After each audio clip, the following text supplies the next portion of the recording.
Hey, this is Margaret Lynch from MargaretMLynch.com with another video for you today. This one is a coaching tip.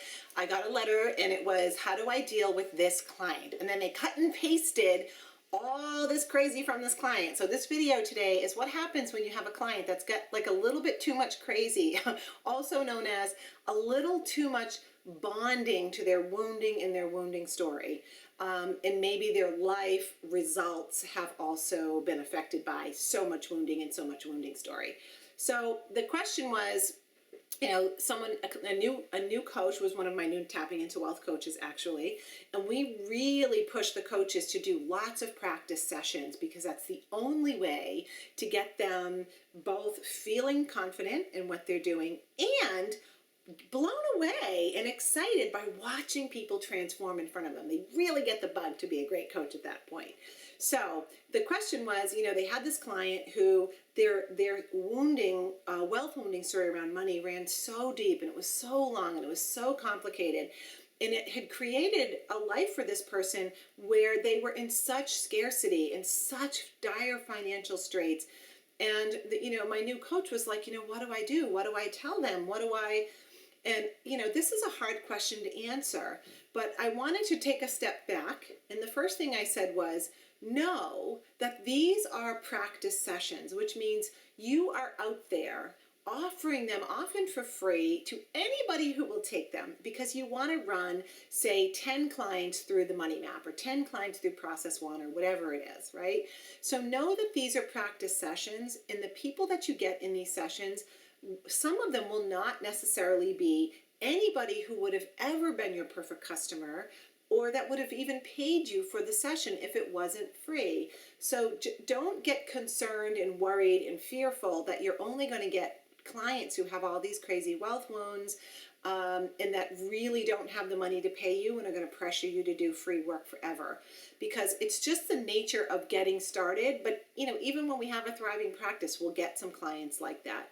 So the best thing to do is take a breath and know that this is not your perfect customer, and somebody who is in a situation like that is going to need support, and not just from you. So you be the piece of support that you can be. So for me, for example, I did the inner work, right? I worked on the inner blocks. I wasn't a financial advisor or planner or help somebody with their debt reduction. But what I would do with these clients is say, from my perspective, this is where I recommend you do a lot of work. You have a lot of inner shame and stuff going around. And the inner world creates your outer world. Even Susie Orman, a total financial person, says your net worth, your inner worth is reflected in your net worth, right? So do the inner work. But I would also advise you to ask the universe, like consciously ask the universe to send you support. So all the different experts, people, ideas, resources that can help you start to move forward, because that's a bigger group than you as a one coach can provide. And what I often have found with people like that, when they have gotten some support, they've had somebody spend some time with them and had some shift into what's possible, they often they send me these stories where somebody showed up or they finally answered the phone and it was a credit bureau and they were like, let us work this out with you. We want to help you. This is what we're going to do for you. And they reduced the payment and they made it work. That there's often so many more resources around them that they don't see. And it's always going to be a bigger picture than just you. So when you have a difficult client like that, you can only do your best. You can only advise them to from your area of expertise, and recommend that they be open to and allow and ask for and seek other experts to come in, surround them, support them, and help them, because the universe does provide when you ask. And just know that helping people like this is not going to be your perfect client, the client that's going to invest with you and spend money with you long term, the client that's going to be one of your favorite clients to work with. But if you're really passionate about it, it can be the way that you give.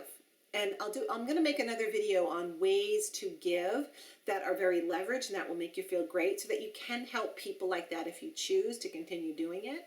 But when you start out as a coach and you're practicing with a lot of people, the universe is going to give you contrast. These are the people that really love me and want to invest with me. These are the people that are onesie twosies that I helped, but would probably never work with again. And that's a good thing. We thank the universe for all that feedback. So this is Margaret Lynch. I hope this tip was helpful to you as a coach or as an expert or in whatever service or product you provide to people. I hope this was helpful to you. And if it was, leave me a comment below and let me know. It helps me get excited to make new videos. And I'll see you on the next one. Bye.